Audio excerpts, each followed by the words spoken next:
Well, welcome in Carlaw Park Die Hard fans on podcast number 9.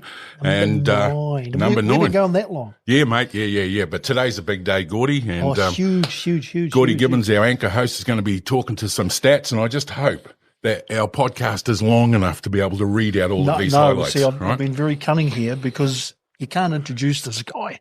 So I'm just going to do as minimal as I can. Yep. But, hey, New Zealand Rugby League Museum, great to be here, and having our legend in here today just bloody underlines what this place means to Absolutely. everybody. Of course, Mike Farrelly Photos, thank you so much for everything you've done for us, Mike. And Sony, the big tech guys, Chicken and his team over there looking after us. Yeah. So, mate, before we get into this, and this is every young boy's hero, you know, back when Rugby League Week was sold out, especially in South Auckland, let alone everywhere else in New Zealand, there was a middle poster of this man that we're about to talk to. Oh, yeah, yes. And every Rugby League guy had that hanging on the wall. And I'm talking to this. I've still got mine. Yeah, there you go. And that photo, that shot, that, you know, and I'm just going to throw this out there, right? So being a point chef boy, we all, if you made the Kiwis, you know, junior school boys, senior, you know, juniors, whatever, you had your team photo, your headshot done. So Stacey's up there, Tony Boddick's up there, rest in peace, and Troy's is up there. But not a headshot. I had to do the Mark Graham pose. I had to do that. All right, so I'll show that to you later. Anyway, Gordy, into this, mate. Let's go. Bloody hell, you're just a name dropper anyway. So look, after commencing his rugby league career at Otahu and, of course, Mount Richmond Domain, people tend to forget that, Mount Richmond. Mount Richmond Domain, They don't know where Bert Henman is. Yeah. Well, no, who is... Ask Paula at the show on Saturday. He has taken the field for Brisbane North Sydney Bears, Wakefield Trinity in the UK, represented Auckland, the rest of the world, and his beloved Kiwis, 28 occasions, 18 of those as captain, and a very successful captain too. He's also tried his hand at coaching, taking the head role at the Warriors for 2 seasons, 99 and 2000, and not to mention venturing into a bit of rugby as well. Yes. We'll touch on that as well. Ladies and gentlemen, I just can't say enough about our guest today, our number 9 in the Carlaw Park Diehards podcast. He is New Zealand Rugby League's Player of the Century. I'll repeat that. Player of the Century, the one and only Mark Sharko Graham. Thank you, Gordy. Nice to be here. Yeah, thank you, my friend. It's just bloody fantastic to have you here. And crikey, where do we start? I suppose we may as well go right back to those Otahu days at Mount Richmond. Take us back there. And I mean, why rugby league? Well, a question often asked, Gordy. Actually, it started at Otahu Common School, St Joseph's. Oh, okay. And we used to train at Murphy Park, which is just down the road in Church Street there. So, and we had mothers of the guys in the side used to coach us, and we used to have to run down the footy field passing the ball. And so it went from there. And they supplied the jerseys, and so we played for Otahu Common. And it wasn't Otahu Rovers Rugby League, it was Otahu Common. And then as you got older, it went on to... So how many years? How many years were that? Oh, John, not really that sure. At least 3 or 4, I suppose. Oh, wow. Yeah. Okay. Yeah. So, and we'd have, I can remember Grant Martin, used to play on the wing for the Leopards. His mother used to coach us occasionally. Oh, cool. Yeah, so it was, it was nothing professional as such for, it was Gave just... you the taste. Gave you the taste. Exactly, yeah. Once you had the taste, obviously ending up at the Leopards. Yes. Can you remember your first team and the boys who were around you?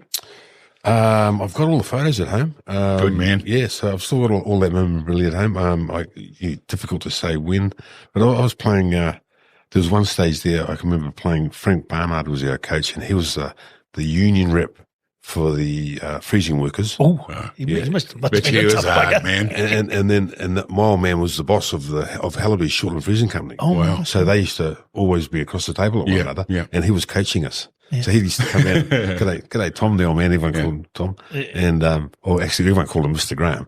And, he'd say, hey Frank, and I'd say, hey, what's going on there? It was just like a little bit of a barrier, but, cool. Yeah. All good. So,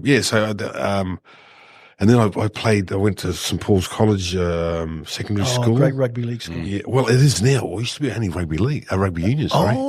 Most colleges back in the day.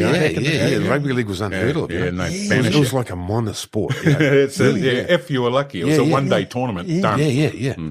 And when you think about all the players that have come through St Paul's, crikey. My gosh. Yeah. So St Paul's, and then and I'd never ever played a representative game in rugby league, even until I was went to first grade. Right. And when I was at St Paul's, I played first 15. And although What position, mate? I was a second rower. Okay, wow. And that was the first time I got to represent Auckland in a sport, at rugby union. So they had a white and a blue side at first 15 level from the Auckland representatives, and all the league boys were in one of the. I can't tell you which colour it was, but and all the union boys were in the other colour, and we played them in the grand final. Because we didn't play rugby union, we went to ground, you pass the ball off the ground because you're allowed to in rugby union. In rugby league, you can't. So we just had rolling rucks. Or sort of, offloading and catching and passing and drawing past. So we played them in the final at it was up north. We played, and we got beat. It was really windy, cold, rainy day, and so our style of game was, it was rucks and lineouts, walls one of the game. And but we were competitive. I played with Dane and Kurt both inside. So and lots of other good rugby league players, and so it was quite an experience. Yes, that was my first representative game. Never played representative football for rugby league in my junior years. Oh, okay. There you go. No. Did you fall in love with league though as a teenager, or did you realise when you played rep football that real burning love? This is my path. I'm now going to do this. I never really had anything like that. I just played with my mates. Fair enough. Yeah, my mates were rugby league players, and that's where we went. Yeah, and I think from memory, I'm not sure whether it's true or it's legend within our family that the local Otahu Rugby Union Club rung. Right. Looking for my brother, because my brother was a representative of junior football. He was a great player. He was far better than I was. And someone had insulted my sister up the street or at a dance or something like that. My older sister answered the phone, and they asked about our availability, my brother and I available to go and play rugby union. And she remembered this. Someone had insulted her, so she just she gave it to them. That was it. Gave it to them. That was it. Well, there you go, rugby union. Yeah. Rugby union because of not like us gentlemen in rugby league, eh? Can I ask you then, mate? So, was there ever any consideration to play for any other league club apart from Otahu? No. It was always. Well, you were born and bred in that, and that was. So I can remember when I first went to the first training session at Gray's Avenue in Mangere. There was a guy by the name of, I think it was Graham Carden, who was a lock.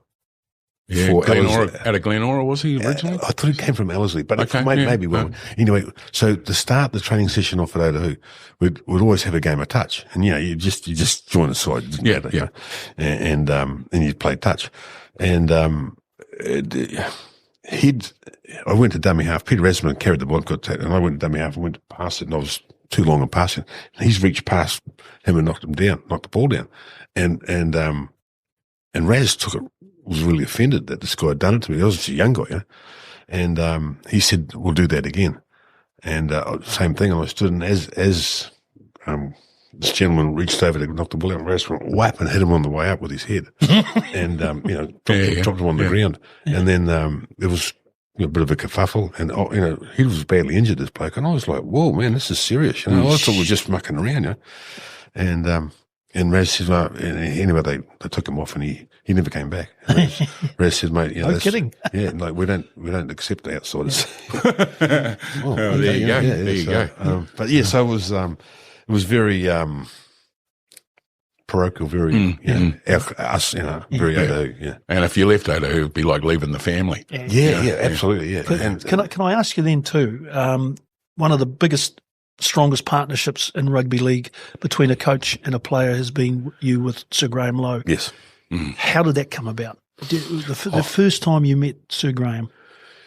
Yeah, well, I think my son sort of covered that pretty well in the documentary. And what a great bloody he's documentary. And if you haven't seen it, Sharko, get it down the apps now. But if you can just give us a sort of an overview then. Well, it's one of those things. I think if you step back and look at and think about it now, it's because he believed, and when someone believes in you, you tend to want to believe back. Yes, and we used to think about rugby league all the time. I'd call by his shop where he was working, and we'd talk, have smoko, and we'd talk about footy and what would we do if we were professional and this, that, and the other. I think we both believed in one another, and it sort of came about, and if you think you can, there's every chance that you can. Absolutely. If you think you wonderful can't, philosophy. yeah. And that belief rubbed off on a lot of rugby league fans, like you wouldn't believe. Everyone started to believe at that point. Yeah, exactly right. Yeah. So with Sir Graham Lowe in your life, when did Mark Graham think to himself that he could make a career and make a few dollars out of the game? Because you were never, ever in it for the money. No, and never made a quid out of it. Yeah. I mean, we earned money, but in the old days, you'd get like in Auckland. I mean, one year there in Auckland, I think we won everything as Otahu, and we might have gone pretty good in representative matches for Auckland. Yeah. And I think I got a check at the end of the year for like $60. Oh. Mind you, in those days, $60 was most probably half of my wage. Yeah. So it was a fair, it was okay, but it wasn't anything you could, you go set up a house and look after a family. Exactly. Yeah. Not like Ronnie O'Regan. Yeah. I saw that. Yeah. I saw that. Yeah. Oh, let's do a house deal. Yeah. But having said that, you like no one. So that's why a lot of people's careers didn't last very long, because once you got married and you had a mortgage and you had a job and all that sort of thing, you couldn't afford to be injured. Yeah. So people finished their careers. Some really good footballers finished when they were 22, 23. Yeah. So, if that's the situation, how did you end up in Brisbane? And was that because of Sir Graham? Yeah. So he'd left 79. 79, 79, he went up there, yeah. Yeah. And he'd been in contact, and I thought, I'll give it a run, We'll see what's happening. Tell us about the welcome there too, mate. Because I was going to retire, because I like fishing. I like to fish, and I used to make my own rods, like surf casting and stuff like that. And I'd played footy, and I'd won lots of games. I'd played for Australia. I played for the Kiwis, and I'd played represented Auckland. We'd won lots of comps for the Fox, and lots of treble. I think we won the treble two or three times, something like that. Yeah. And so I was done. I was, I was about maybe 23. 23 and done. Yeah, pretty much, yeah. Holy hell. I was married, I had a child. Yep. So that was pretty much, I was done. I was going to retire, and I thought, why not give it a run over there? It's just, let's see if I can, Yeah. And, so no one paid for me to go over. No one set up anything for me. I paid for my own way. Right. My wife at that stage went to see her mother, stayed with her mother down in Sydney. I went to Brisbane, stayed with Graham. Yeah. And I got a job up there. And I worked, and I couldn't get a clearance from New Zealand Rugby League. Okay. Well, now is this around playing X amount of tests, or okay? So that's why that came in. I'd played 8 tests. Right. So gotcha. they said, okay, you can have it, because I was very cranky with them, obviously, and because they were stopping. I wasn't allowed to train with them. Yeah, the Sorensens are the same. I think they had played less than that, and they were in the same thing of being restricted. Yep. So it was a guy by the name, I think his name was Richard Blackler. You can look it up. He'd taken them to court, New Zealand Rugby League. Okay. And he'd claimed restraint of trade. And by the time it all went through the courts, he'd won, but his football career had finished because it was taken some years. Yeah. So if I'm right, and I could be wrong, but I think B.G. Williams helped me. Okay. Brian. Yeah. Lovely fella. And so it all got clarified, but I had 2 weeks to train, prepare for the season, and everyone had been training for months. Yeah. So I said to Stan Napa, who'd stayed out the year, and so he had to stay out a year to get clearance, and I wasn't going to stay out a year. And so he stayed out a year, and I said to Stan, okay, who's the toughest bloke here, Stan? And he said, well, that bloke over there. And I said, right. Name him. Who was he? I was John Payne. Okay. John Payne, yeah. And, there's a number of tough guys, but he apparently, because he'd played for Australia, and in the old days, she was a hard game, And, so, and he said, what are you going to do? I said, I'm going to have a fight with him. And he said, and because that's how it used to work in Otahu. Yeah. It was like, two blokes would have a problem, and they'd have that game of touch. Yeah. And then they'd get worked out. And it was only those two involved. And if, there was someone went down, he couldn't get up. That was it. She was done. There was decision made. Yeah, decision made, all good. And everyone's respected the loser also, because he was game enough to have a go, Yeah. So, and I had no problems about fighting and losing, because at least they would understand that that's, I had some sort of value, And anyway, Graham Lowe's driven into the car park and he'd seen we're about to have a game of touch because that was the guys that how it always started. You know? Yeah. And he just slammed the anchors on, didn't even park his car, got out and started abusing me, and you're not doing that here, and rah, rah, rah. Sheesh, you know, I was quite, well, because that's how it used to be, you know. Yeah, absolutely. So anyway, we have our first game pre-season against Valleys at Newman Oval, which is their home ground. And I've always been a church guy. I was lucky enough to be born and raised as a Catholic. You know? I went to Catholic schools, and to this day I still I pray. And so I've prayed for rain, and Graham and I driving off to the ground, and it's raining, and I'm starting laughing, and I'm saying, yeah, thank you. And he's going, what are you talking about? And I said, I was praying for rain, mate. And so we park, and then the rain goes away, the sun comes out, and it's like the steam coming off the ground about that. Man, it's hot, you know. Humidity. It's so humidity. So I've gone to get strapped, and I'm sweating that much that it wouldn't not stick. sticking. Yeah. So it's just no strapping. You go out there, it's hot as hell, exhausting as anything. I'm 2 weeks training. I'm calling you. But in the old days, there were rules, you know. Yeah. So if you had to go, you had to take someone with you. You know, so I was, well, fair enough. So our halfback, Rossi Hendrick, God rest his soul, he's now passed. He was a really good footy player. Put the ball in, and their captain coach, Ross Strudwick, as it came out, he's kicked our bloke, Rossi's diving, and he's just kicked him right in front of the referee. And I said, what about that ump? And he said, we don't worry about that here. So maybe you won't worry about this. So I knocked Rossi Strudwick on his bum. And she's all started, and I'm thought, right, here we go. So I'm in there swinging away. And I'm getting pretty lucky. I've got a couple of blokes in the meantime. And one of the blokes, I'm just about to put on his ass. He just sort of looked at behind him, and I cracked him, and I spun around. His other fella's running, so he runs straight into it. So I had a pretty good day. I've thrown about 4 and got about 4 results. You know? Nice. I'm going good, you know. But I'm tired now. Yeah. So there's some blokes come running. I just grabbed him and we're wrestling on the ground, you know. Yeah. And the referee all broke up, and he goes, right, come here, you. And I thought, this is it. I'm going, thank God, I'm exhausted. And he goes, mate, we don't do any of that shit here. Now put your head back in that scrum. What do you have to do to get all it off here, you know? And the bloke that I'd hit when he came running in, the guy that alerted me and came on, that was Wally Lewis, whom I don't know who Wally Lewis was. Oh, nice intro. And I hit him on the chin and broke his jaw. And one of our, another really tough guy on the side, Shane Bernard, he got suspended because of that. They reckon. Oh, so somebody else got blamed. Well, somebody else got blamed, and everyone, and he was like, well, why didn't you say it was yours? Stupid. Absolutely. And he should have most probably got sent off most weeks anyway, because Shane was like that. You know, he was very passionate. Passionate. That's a good word. Good word. Yeah. So, like, if that was the first game then, Mark, and obviously being a Kiwi inside the Aussie boys environment, taking a position. Fighting your way in, and obviously, we've talked about this before with Kiwis, playing in the Australian comp. We're not even in Sydney at this point. Did that help set your foundation? Oh, absolutely. I think, as we got used to one another throughout the year, we're a good side. Like, we had Mark Murray, who's a future Australian halfback. Rossi Hendricks, who'd played for Queensland as a halfback. We had wonderful centres. Joey Kilroy was on the back. Wow. We used to combine with him down the short side quite a lot. Yeah. We had a really tough, hard forward back.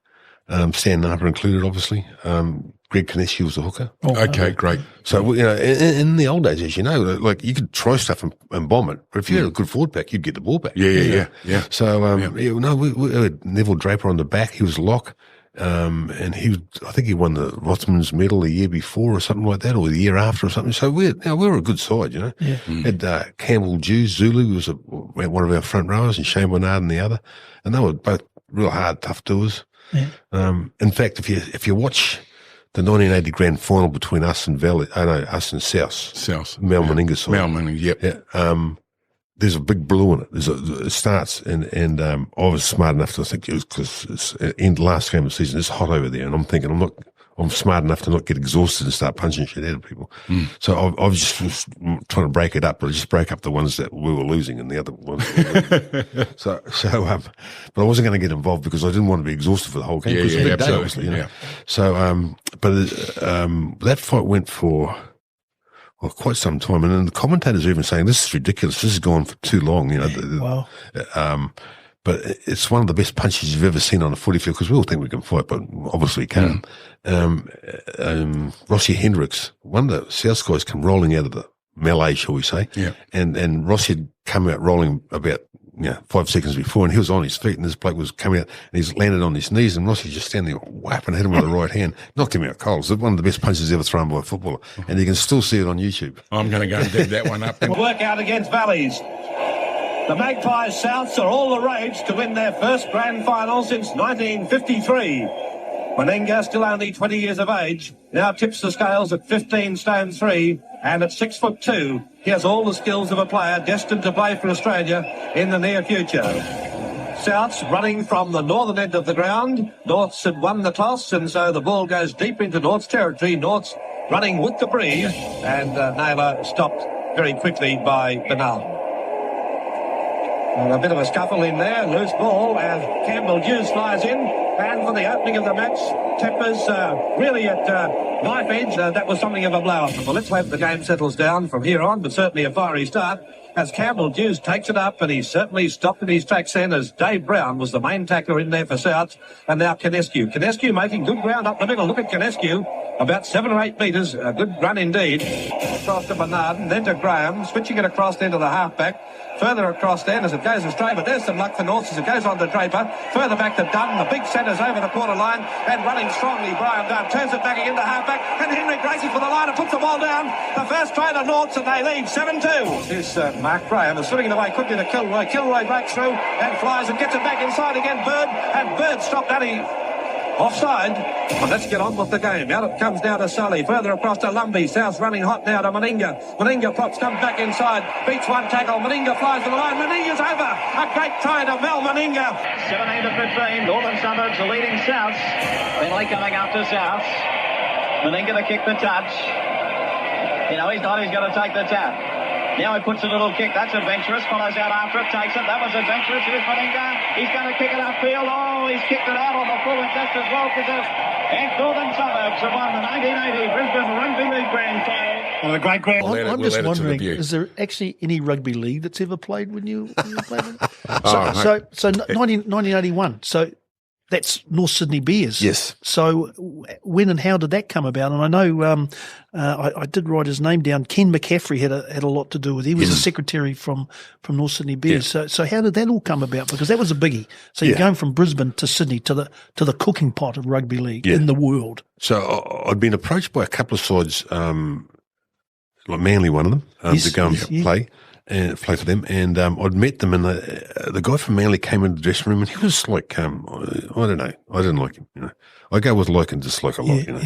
Yeah. And that's why he's here today, mate. Yeah, exactly, exactly. No, true. And so anyway, he came in, and he was sort of like, I don't know, he wasn't nice. He didn't impress me as a nice person. Right. So I just, no, I'm not talking to you. Yeah. And he was bagging us like. My club, the Devils. Yeah, wrong. And I had a problem with the Devils too because being a church goer, the Devils. Anyway, I got over it. Yeah. Anyway, so and then Ken McCaffrey called me and he said I'd meet me for a cuppa, and I said yeah, cool. And I was like church goer, so I'd go to church and use the coffee shop. Did you know much about Norths at this point? Nothing. Okay, cool. And so I noticed these couple of people that I hadn't seen in church before, and they turned out to be Kim McCaffrey and Ron Woolley. Oh, well, okay. And I walked across the road, and I didn't know what they looked like, but they obviously knew me. So, and they were the two people in church, and I thought, it was pretty good. That was a good start. Yeah, that's a tick. Yeah. So, and pretty much we kept in contact, and I was captain of the Kiwis at that stage. We won the grand final in Brisbane on Saturday, I'm going to say. Sunday maybe, and then I flew out to Auckland to go to Great Britain. Yeah. So the next day, so it was all hugely exciting and all that sort of stuff. And then I got to England, and they sent a contract, and Freddie Arcoy, the famous great Freddie Arcoy, he was actually studying to be a lawyer at that stage, and I was. Contracts, no idea. Hey, Freddie, what's that look like, mate? Yeah, that's pretty good. Yeah, I'd go with that. This looks right. Nice. So Ken calls me and he goes, I've sent the contract. I said, yeah, no, I've looked at it, mate. He said, what do you think? And I said, mate, if you double what you got written down there, I said, I'll sign it. And he went, okay, we'll double it. I said, righto, thanks. And that was that. So you should have gone higher. No, well, Well, you don't know, eh? no, well, I was pretty happy with what they were offering me, you know. Yeah. And I just thought, why not? Yeah. You know, so if you never try, you're never going to know. And I've always had that thing that, you know, when you get older, what if I'd have done that? You know, what? Yeah. So, And what a buy, what value. Yeah. I mean, you know, it works out right. Yeah. So I said this to Gordy this morning, and I hope I don't want to take too much time doing it. A feed came up on social media, and it's about Mark Graham going to North Sydney. Now, these aren't Kiwis, because obviously you're loved by many Kiwi rugby league fans, as you know. All right. So this was posted, and I just wanted to share it with you because this is Australian feedback, and it popped up on the feed this morning. During the 1970s, the North Sydney Bears were the laughingstock. Perennial also rans. In 78, 79 and 1980, Norths won 12, drew 1, lost 52. The tide began to turn when they signed a Kiwi legend called Mark Graham in 1981. In 82, Norths finished in third position. This is all fact, Mark. Their backline during the finals was Kelly, Simons, Brockwell, Adam, Luckman, Cox, McCaffrey. Not what you'd call the who's who.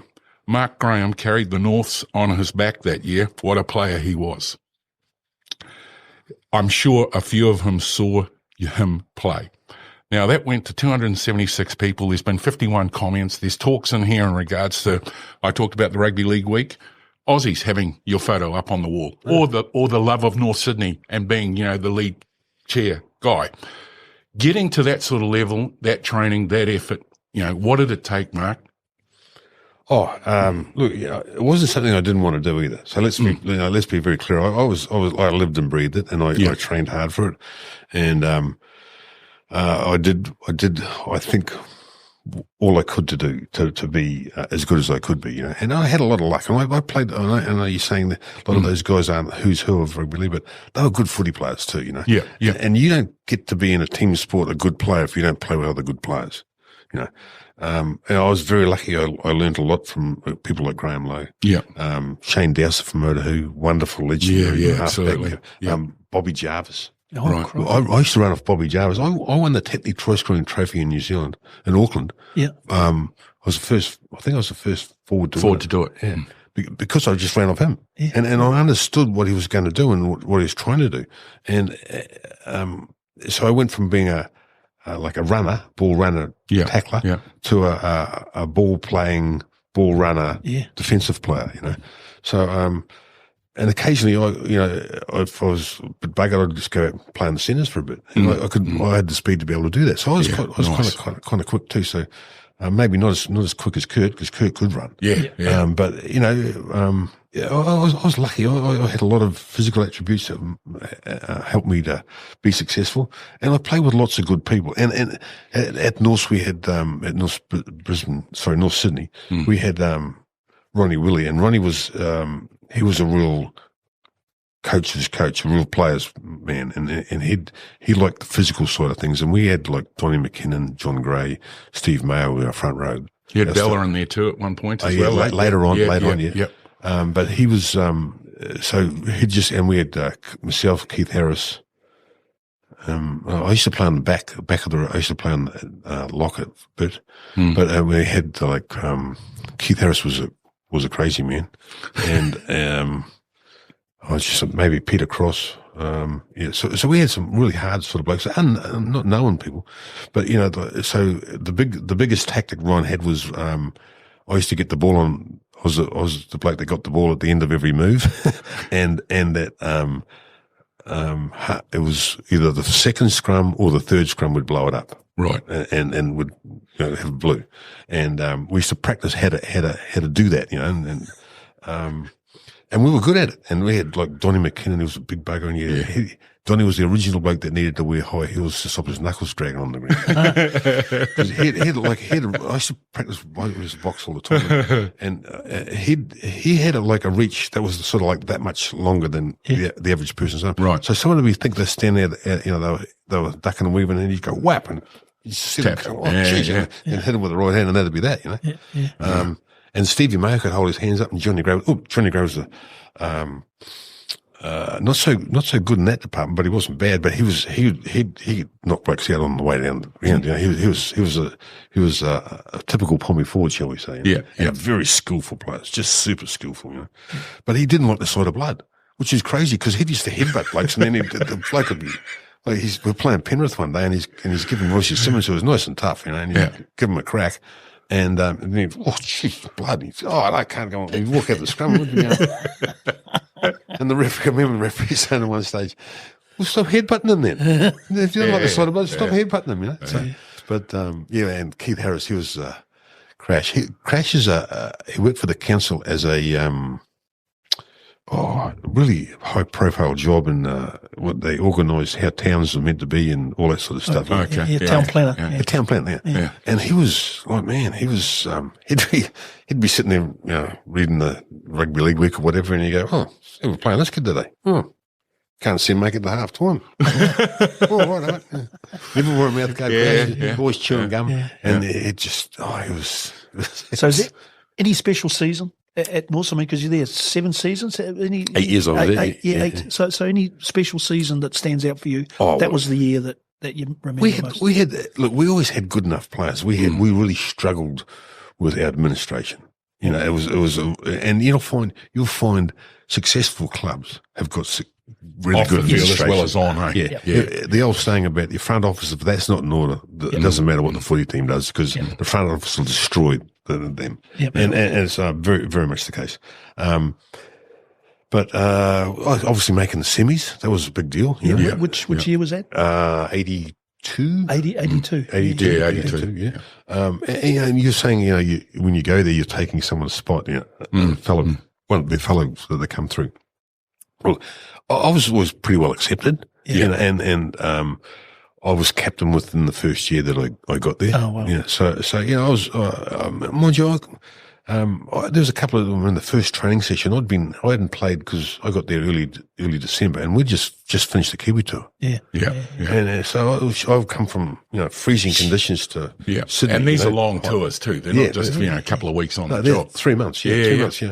And I was just talking about that on the way in with my brother and my sister, and I was saying, you know, lots of really good players in those years didn't make the Kiwis or didn't go to the Kiwis, even though I was selected, because you got 40 quid a week. 40 quid a week. Afford to do it. Yeah, couldn't afford to. You couldn't pay your mortgage. You couldn't pay for your kids. You couldn't pay. You couldn't put food on the table. Lots of really good players didn't even bother going to the trials because there was no point.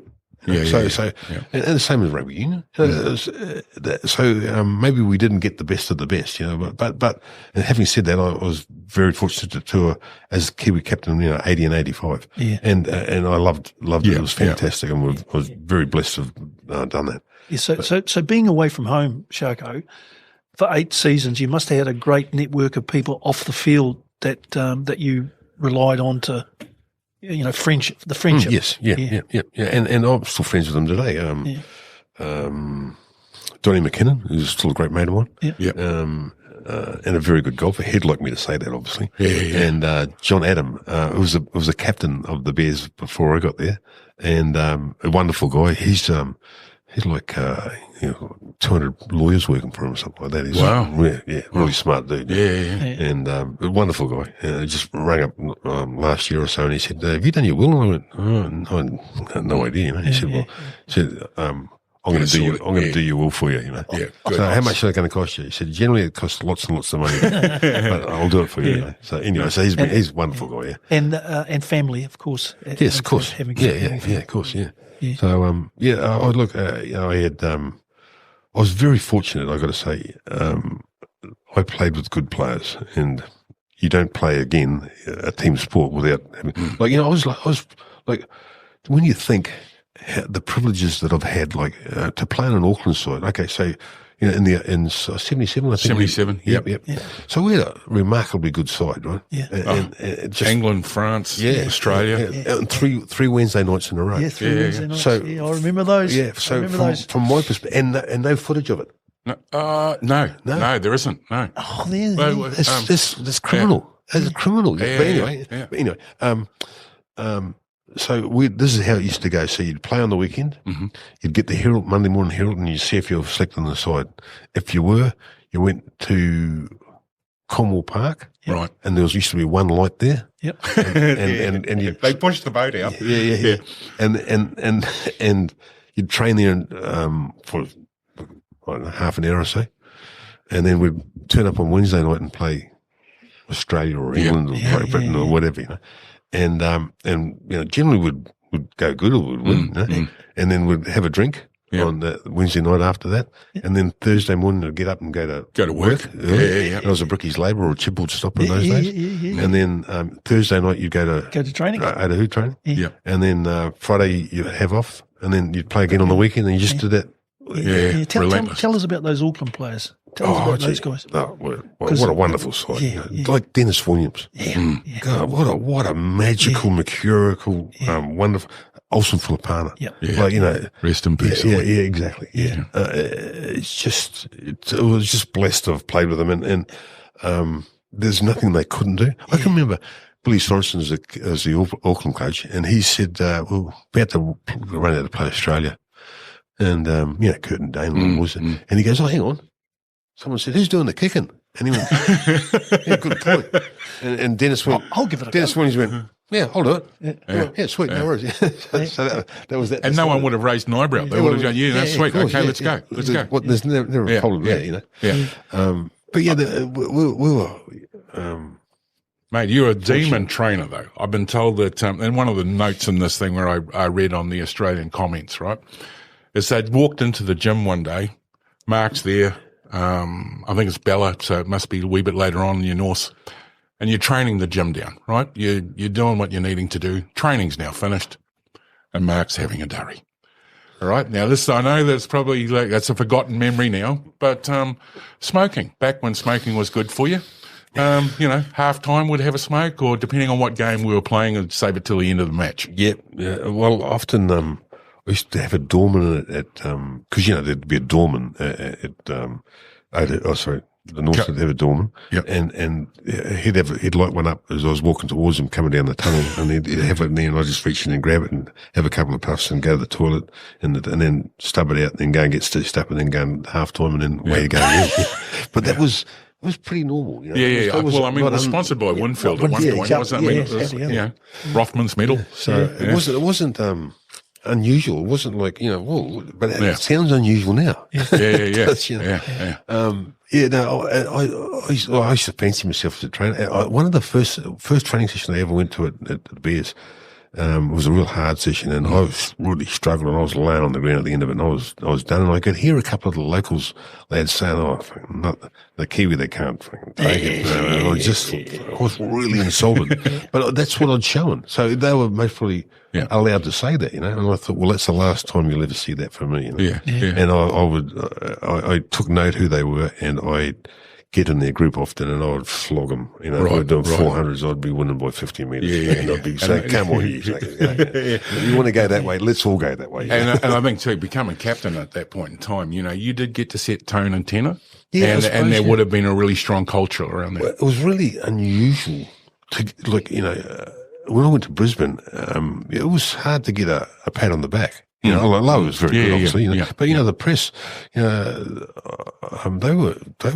Who's this guy? Exactly. And to win a couple of like to get man of the match in Sydney as a foreigner, unheard of. You know, and Olsen was a good footy player, as we all know, and he was marvel.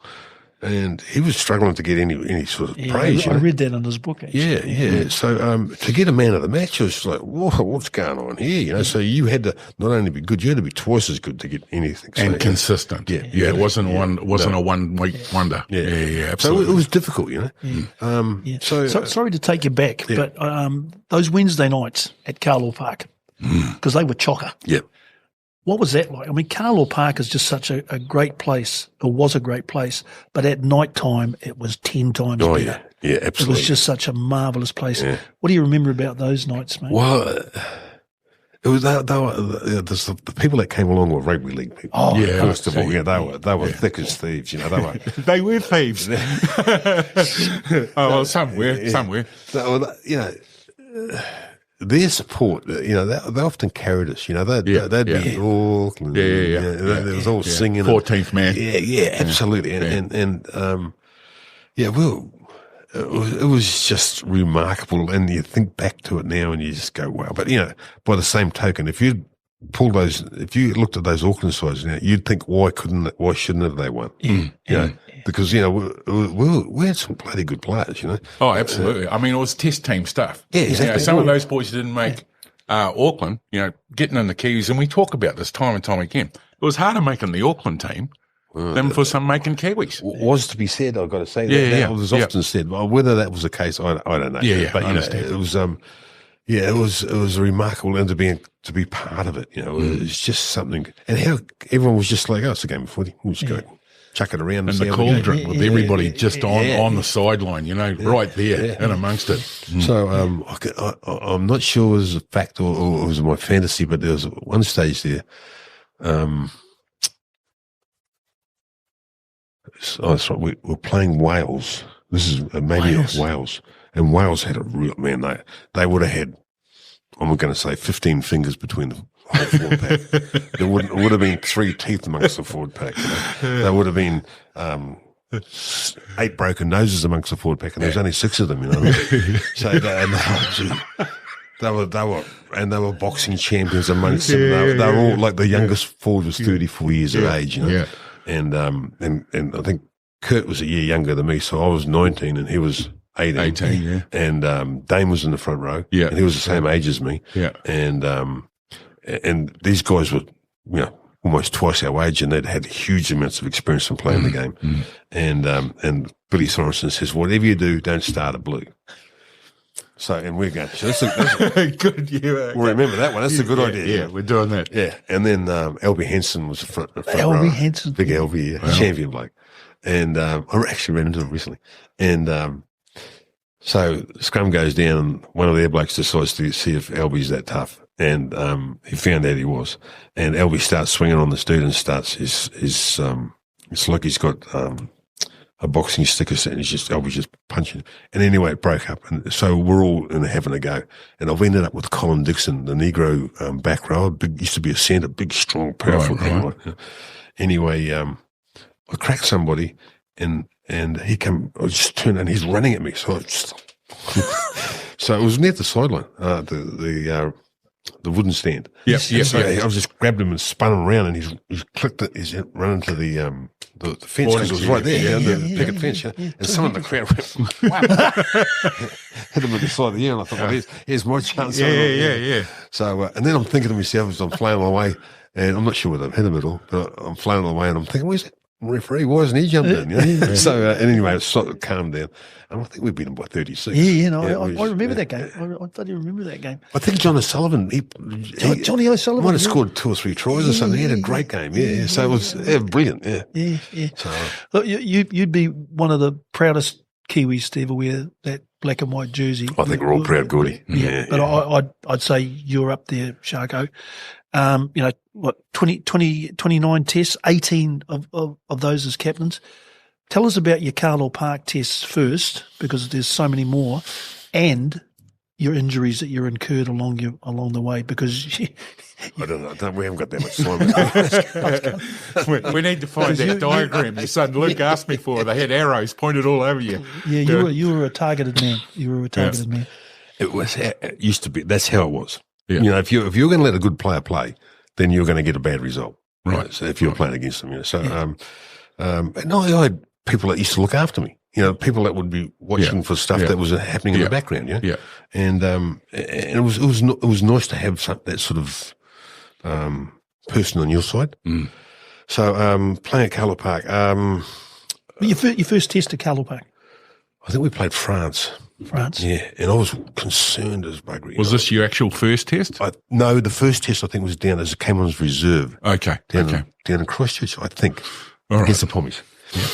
And I think the actual first starting test was against France at Carlaw Park. Well, I could be wrong. And I scored a try. Nice. And I was pretty happy with that. Nice. But I was really tired, because I was hardly slept. I was that nervous about playing. Right. Yeah. And you're playing for the Kiwis. You're playing for your club. You're playing for your friends. You're playing for your family. And everyone's there too. Yeah. So it's a big deal, And but it just turned out to be a game of footy, And that's from there on. It sort of realise that regardless of what happens, it's still footy. You know, there's still the same rules. You know? Yeah. So, but playing at Carlaw Park was a real privilege, obviously, and having played there with Otahu many times, and I think the first time I played at Carlaw Park, I played for Auckland in the Gaelic football. I played Gaelic football. Gaelic football. Gaelic football. Oh, we're breaking news. We're breaking news here. At Carlaw Park. Many years. It was like a schoolboy thing. Oh, we just brought in a whole new demographic, the Gaelic football fans. Well, welcome to Carlaw Park. Yeah, So that first test, you're in the changing room. Who's sitting around you in there? Because crikey, there's some marvellous players. Gary Kimball. Yes, The finisher. James Lulaway, I think that was a little bit before them. Just trying to think. Oh, that would have been 77? 79? 77? 77. Yeah, wow, so that okay. That was before them, yeah. So it's the cusp of changing for all you young guns coming through. Exactly, Kurt, Dane, all that sort of era. Okay. Yeah. So on 78, I didn't, I was injured, so I didn't trial. If you didn't trial, you didn't go on the Kiwis, you couldn't be picked. But there was a lot of injuries on that tour, and I was asked to join the tour after some injuries. So I roomed with Alan Rushton when I went there. So I arrived on the Saturday. I played on the Sunday, Wednesday, Sunday. Wow. So you're midweek and weekend. Yeah. Non-stop. Yeah. So I played every game. Yeah. From the time I joined the tour. Yeah. And, and a really good thing is because Alan Rushton, because one of the guys that went home was obviously a South Islander, Barry Edkins. Okay. Yeah. He was a very good footy player. Yep. And, I joined, so I was amongst all the South Islanders. Because, in the old days, you'd room with whoever you wanted to room with. Right. So all the Aucklanders would room together, all the Wellingtonians and all, wherever you came from, you stayed with your mate, which is natural. Yeah. So I got to know all the South Islanders, which is great. So later, when I was captain of touring sides, I would pick who would pick the rooms. The room. Okay. So city culture again. Yeah. So you'd mix up everybody. Yeah. So everybody was, rather than all South Islanders or we'll go to a local pub tonight. Yeah. It'd be all of us would go. Yeah. Gotcha. Because everyone was in the clique. Everyone was together. But within those groups, we'd have within the touring parties, we'd have we had 3 different groups. So one year you had the MIA, the Marion Island Fairs. Right. And they were the boys, and then they was a bit of fun. Yeah. And then you had the Enforcers, that were my crew.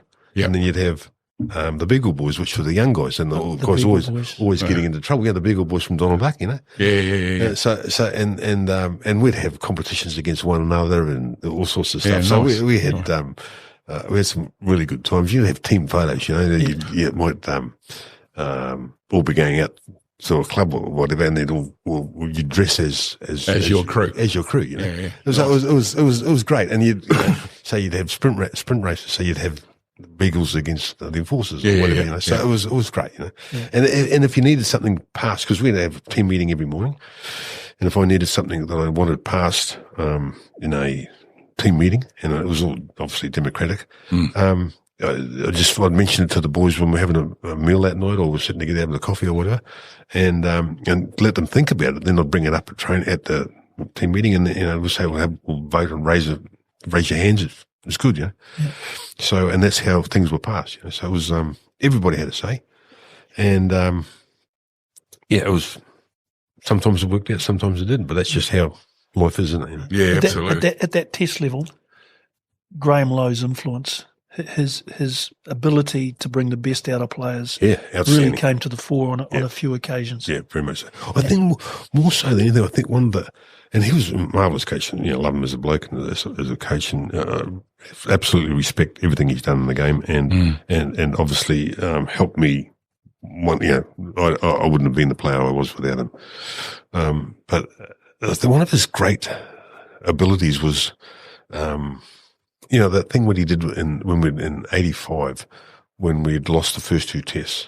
No, we don't know. Tell us about it, mate. Oh, right. So, and we were a good side. We could play, and we'd lost the first test. I think in the last minute. Yeah. And I'd only played half that match, and the second test. Hang on. So we're going to build up to this because everybody wants to know about this. Is '85. Yeah. First test. You've sustained an injury. I got knocked out. Sustained an injury. Yeah, sustained an injury. Yeah. You got his number? You were given his number. You were given the number. Yep. It's quite funny. After that, actually, I was sitting there and they're going, "Oh, so you're playing next week?" And the next system, yeah, of course. And they went, "Yeah, what about, you got KO'd there? Yeah, okay." I went, yeah, of course, And they said, "You're putting up bombs." And I went, "No, it wasn't." They went, "I'll go and have a look at the video." Right, so there's me putting up bombs. I'm thinking, well, just added to the repertoire, So the second test, everybody goes. Everyone talks about this. We're there. And we're starting to believe. Yes. Right. Yes. We are starting to believe. Yeah. Yeah. It was massive crowd. I think some of the All Blacks actually came in there, and I can remember they turned up and I walking down in front of the terrace stand and the crowd stood and clapped and it was unheard of. The All Blacks to come to a rugby league and actually Graham was trying to get us and the All Blacks together to have a beer, but there are politics involved in that, and I think the coaches just met. That's right. Yeah. And so you guys are Mondesir? You're staying over there? Right, okay. It was always perfect. Yeah, great spot. And so we're going good, and we get run down in the last minute, I think. 30 seconds. Yeah, 30 seconds. Yeah, off a forward pass. I still whenever I see Rebo, I still say it's how could you even catch it? Was that far forward? Anyway. But then these things happen, and so the whistle goes. Yeah, we'll just slow the heart rate down now. We're busted, and we're walking back into the changing rooms. Yeah, and there's grown men crying. There's grown men crying from the park walking out. I'd never heard it so quiet. And we had 4 tries disallowed on the day. It was just like wow, so it wasn't meant to be, And for the first couple of days, obviously we were down, and Graham sort of read the room really well, and we were still training. It was sort of pretty lackluster. We had the heads down, and I remember saying to the boys, we think we're a good side, we think we can play footy, but we've lost our last 2 games, so that doesn't make us a good side, And we need to show that we're a good side. We're a good side. There's none of you that can't play, and we're all tough and strong and fit and fast, and we know the game and got a great coach, and we're playing, the best side in the world. Yep. Yeah. But we're better than them, And then Graham's master stroke when he took us down Queen Street, that was just unbelievable. And because we thought that would let everybody down. Yeah. All our families, our clubs, our supporters, the game itself, New Zealanders, and we're taking it pretty hard. But that walk down Queen Street, have the people, they were just, and the spirit that we got, the uplifting spirit was just really hard to even fathom. It was hard to put into words. And we went Sunday, and we were full of hope and. To hold Australia to 0. Now I know it's happened in the past, and that we've beaten Australia. But Australia at that time were top of the tree, professional. Yeah. We had guys that were the week before or the 2 weeks before the Test series started were playing for Otahuhu, and working every day. Yeah, exactly. Yeah. And so these guys were brought into. I played in Australia at this time. But, and there was a few of us that had or were. But, when you got half the side that's not professional football players, that's a big step for them, Yeah. But, those guys, you couldn't tell them which ones were pros and which ones weren't when they were out in their park because they were good players, Blokes like Owen Wright, he was a fantastic player. Ricky Cowan, we had heaps and heaps of really, really good players, and it just everything worked for us that day, and it was wonderful. It was just to be a part of that was something special. When did you know, Mark? When did you know on that number 3? They've done the chat that there's one thing that you did do before you played the game.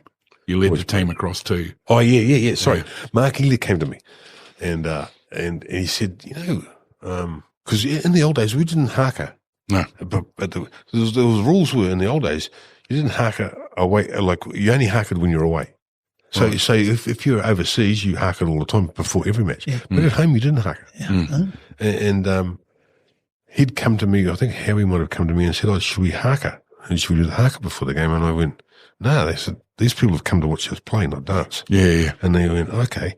And they said, "What about after?" And I went, "Yeah, good idea." And Mark Ely said, "Well, you reckon we go and thank the crowd. We run across and we clap them Before the game. Yeah. Both stands. And I went, shit, that's a great idea, you know.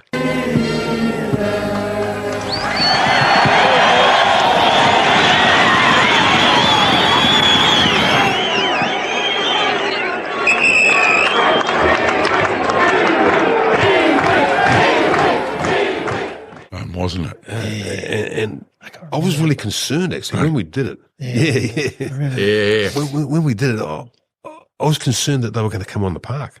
You know, we were sort of running across clapping, and I went, oi, sort of stop the boys, because the crowd just lifted, roses. One of just gone, wow, this is unbelievable, you know. And I think I dropped the ball from the kickoff. Oh, bloody hell, one job. Yeah, one job. But, you know, but it didn't matter, you know. Because, I often said, you know, a good time to defend when you've got full of energy. True that. True that. That was part of the plan. That was the captain's plan. You know, marvelous game of rugby league.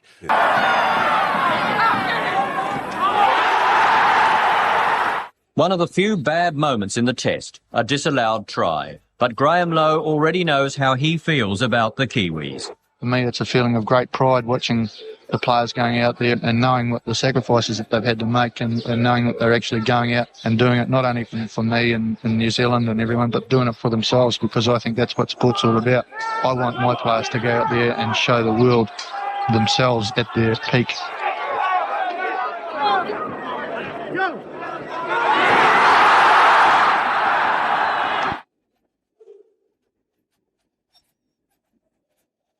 It's all over. New Zealand 18, Australia 0. The Australian coach said of the Kiwis, no team in the world would have beaten them today.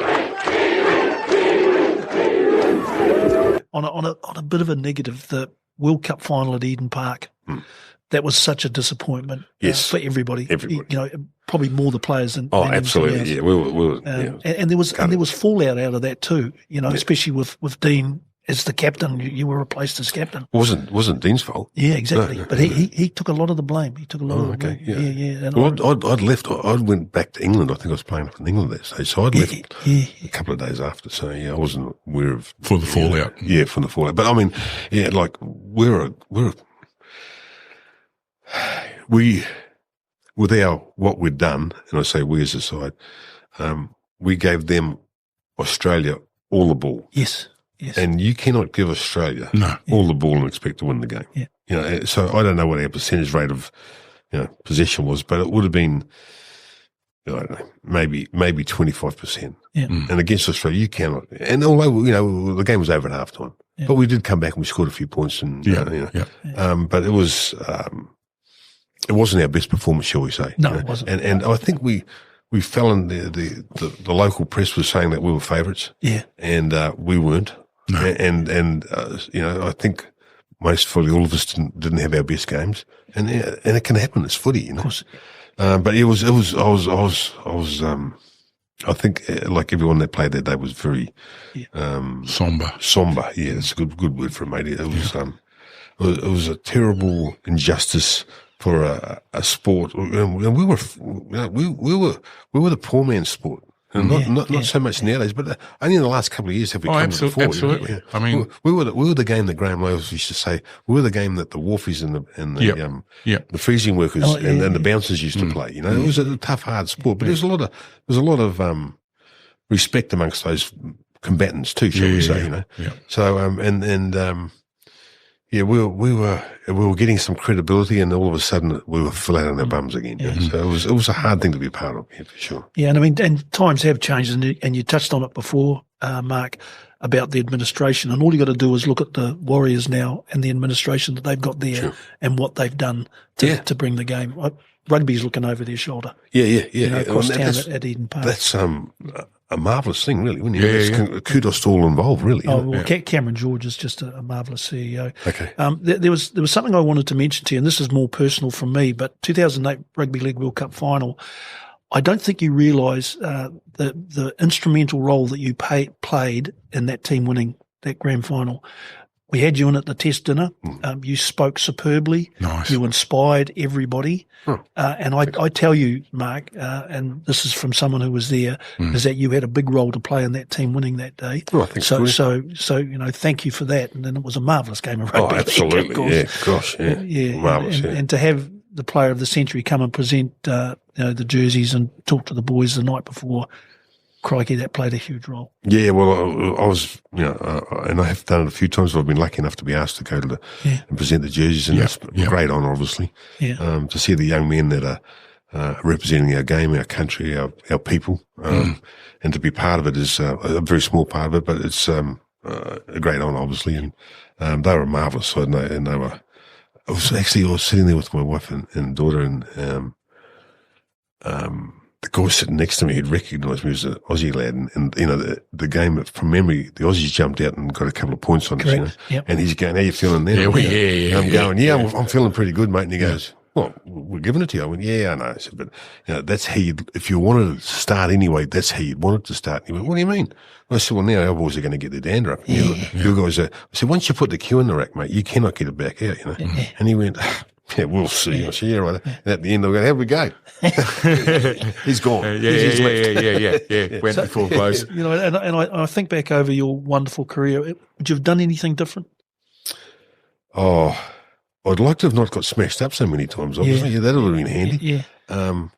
As I look at myself when I brush my teeth every morning, and I've got 7 of them. That are mine.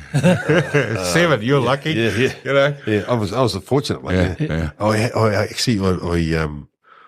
had a neck, I got a new neck, and I got a shoulder reversal after I was 60. So I was in a bit of trouble before that. Yeah. And then they wanted to give me a new knee, and my wife, who's a beautiful lady, she just finished another degree, and this one was in nutrition, and she's just changed my diet.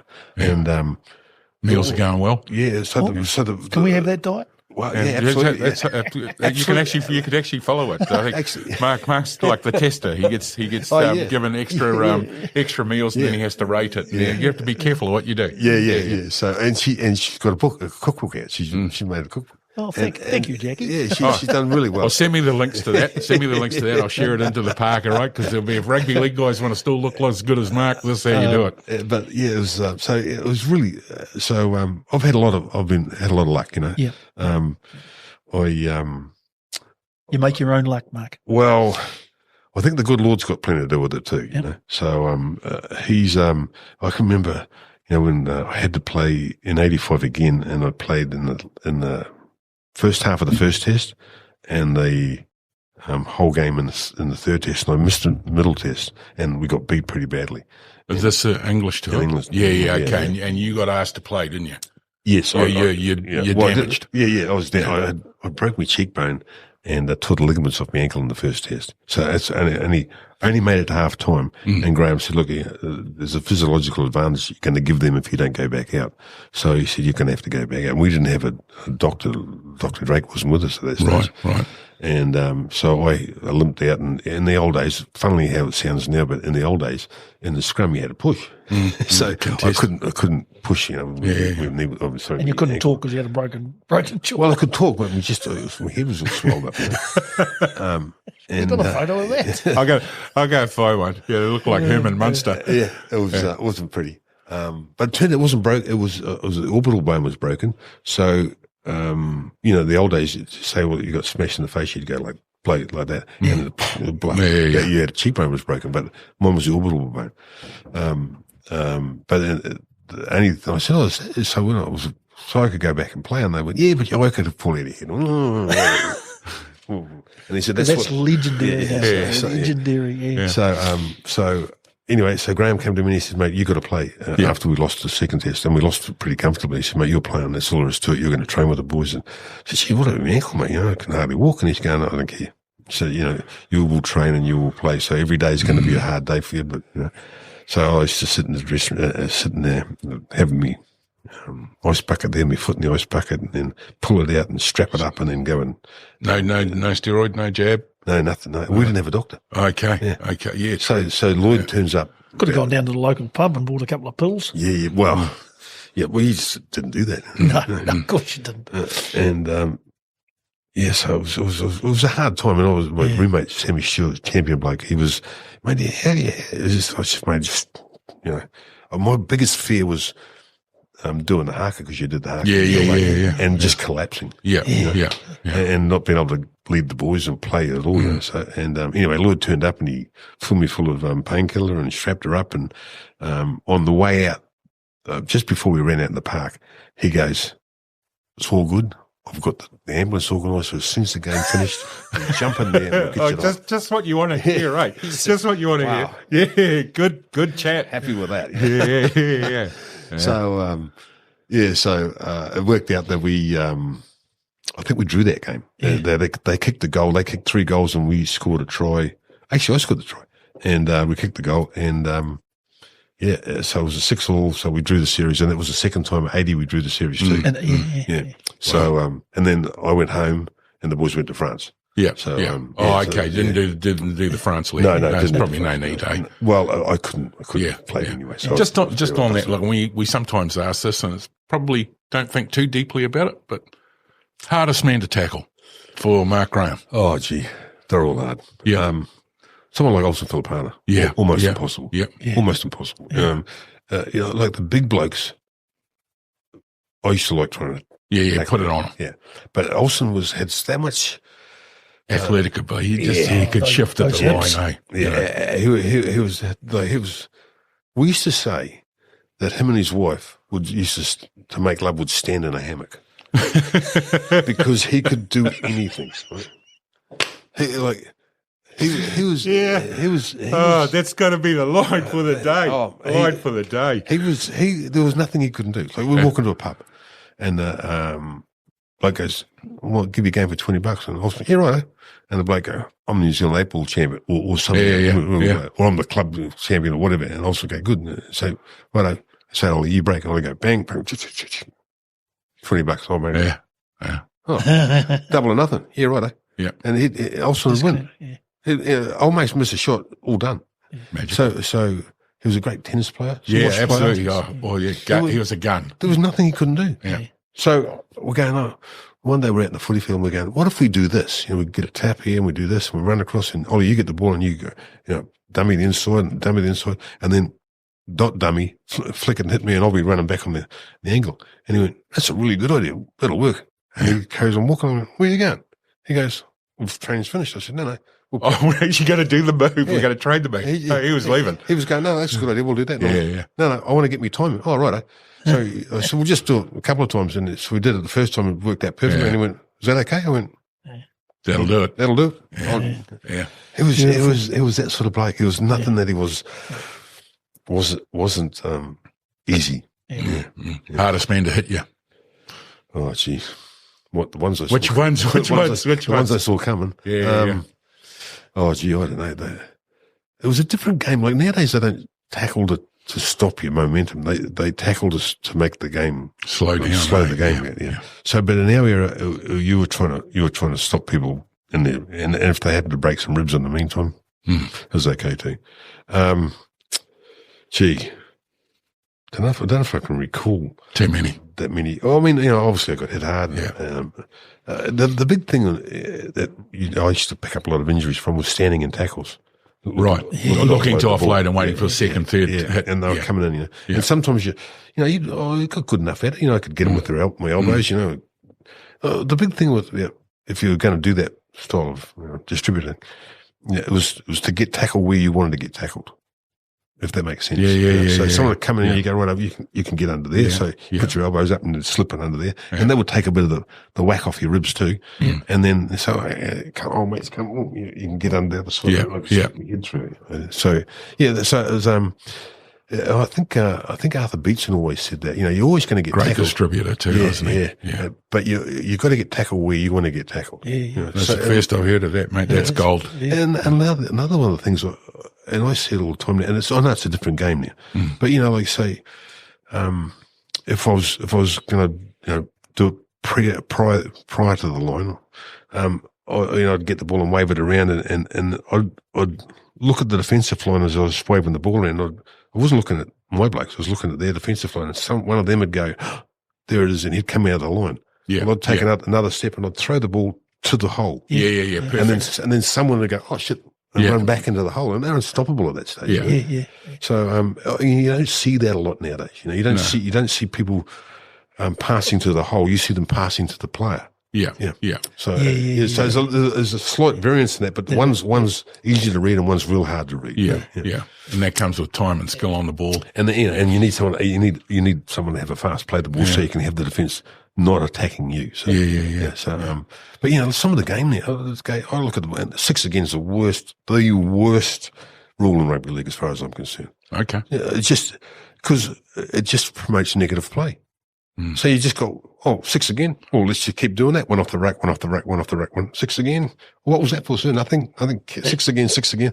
So the referee can see our game, rugby league was taken away from rugby union so that everyone had the same chances with the opportunity to run with the ball, feel the motion into it. Yep. So everyone. You had 6, we had 6. You know, unlimited tackles, we had unlimited tackles. So it was always the same. And now we've got the referee deciding who's going to have all the ball. And if you went through the stats from the last couple of years where that's in, I'll tell you, the side that with the most 6 agains, they win. Right. You win the penalty count of 6 agains, you've won every game. Yeah. So now it's not about your skill, Gordy, or your skill, Troy. It's about how much possession we can have. Yeah. And what we do with it. We don't have to do a lot with it because the game's that hard. You can't defend for 24 tackles in a row. No. So, and then if you do get the ball after that, you're exhausted and you're 20 points behind. So you need to move the ball and you're shit at it because all you've done is run 6 again. So you can't play anymore. So it's not like you can bring old school ethics to it either because they got a thing called video replay. Absolutely. So I struggle with the game sometimes. I really, really do. And I want to see some of the sides. I want to see sides use their skill. Yeah, I want to see them why they get paid so much money. I want to see. I want to be thrilled. I want to be sitting there going, "Wow, that was fantastic." Gee, I'm pleased I support this side, man. And I don't want to see. Do you still get that, Mark? Do you still get it? No, not as often as I'd like. Yeah. Well, you might. Yeah, because I see North Sydney's coming back to play. How do you feel about that? How do you feel about that? Very happy with that. Yeah. I actually had a video conference with Melbourne Inga. Nice. Not long ago. They had, fortunate enough to be in the what's it called? Beer Hall of Fame? In the Bears Hall of Fame in the 100-year side. Yeah. So they pick a side for 100 years. I was in that. Nice. As I was in North Brisbane. Yep. As I was at Otahu. Yep. It's just a legacy of it. Well, I mean, I've been very lucky, Yeah. And it was. I was really pleased to get in the video conference. Obviously, and we had a bit of a chat, and it was nice. And he's got a big job ahead of him, obviously. And I've got to say, I've met most of the board. I got taken to a function. I met most of the board, and this time round, as I said, we had butchers, bakers, and candlestick makers last time round. This time round, they've got heads of state. They've got government people. They've got some big miners over there that are backing them, and there's lots of resources over there, and lots of power and lots of money. So it'll be a time to. It'll take time, but it'll be a good thing. Yeah. Is there a position somewhere in there for Mark Rowe? No. Oh, they'll have you to present the jerseys. What are you talking about? You'll be presenting the jerseys. I do some stuff for the Bears as it is, and I enjoy that. But I'm lucky enough to come home to do this, and I'm playing golf with the Barbars tomorrow. Nice. So that I'm lucky enough to do that, and then the Otahu thing. It's sold out too, mate. Okay, cool. She's going to be a big night. Yeah, big cool. night. So fortunate enough to be part of that sort of stuff. So mate, and really I'm about just bugger roasting around at home at the moment. Train. I've actually decided I've got a new. I'd like to speak to somebody about. There's a new way of training. And I still not a new way. So we were brought up in the Western world, right? So I can remember being in North Sydney and doing weights. Some people go, fancy doing weights. Like, you don't do that. And all of a sudden, that's all you do now. You know, that's a whole session yourself, you know, that's a whole training morning or whatever, you know. And so the Western world followed, you make some big muscles, then you make them strong, then you make them fast and powerful and those sorts of things, right? Well, the Soviets in the Eastern world, shall we say, we don't need them to be bigger, but we need them to be stronger, faster, and fitter. Yeah. So we train the nervous system. Right. So one's encapsulated, like the muscles encapsulated by a thing called fascia, and they train the fascia, and the fascia organizes the muscles. So it's really interesting, and I'm sort of touching on the outside. It's all about balance. It's about athleticism. So you say, so-and-so, he's really athletic, you know, and yet so-and-so, he's not athletic, and they're pretty much the same size, and how come he's athletic? Well, that's because of their nervous system training. Right. And I'm just going, wow. So it's really taken my eye. So I'm looking at that at the moment. So it's good, man. Yeah, enjoying it. Yeah, it's good. Good. Well, anyway, I think we could do this all day. Yeah, we could do this all day. But, just on behalf of Carlaw Park diehards, Mark, thank you so very, very much for making the time. It's been an honour for both Troy and I to sit here and have a yak. And thank you for everything you've done for our great game and continue to do for our great game. Well, I'd like to thank the great game for doing it for me too. Thank you. So thank you so much, Mark. It's been an absolute pleasure. Thanks, Gordy. Thanks, Troy. Carlaw Park, the spiritual home where Kiwi League hearts found their throne. Legends were born, warriors made on hallowed ground where history played. Carlaw Park!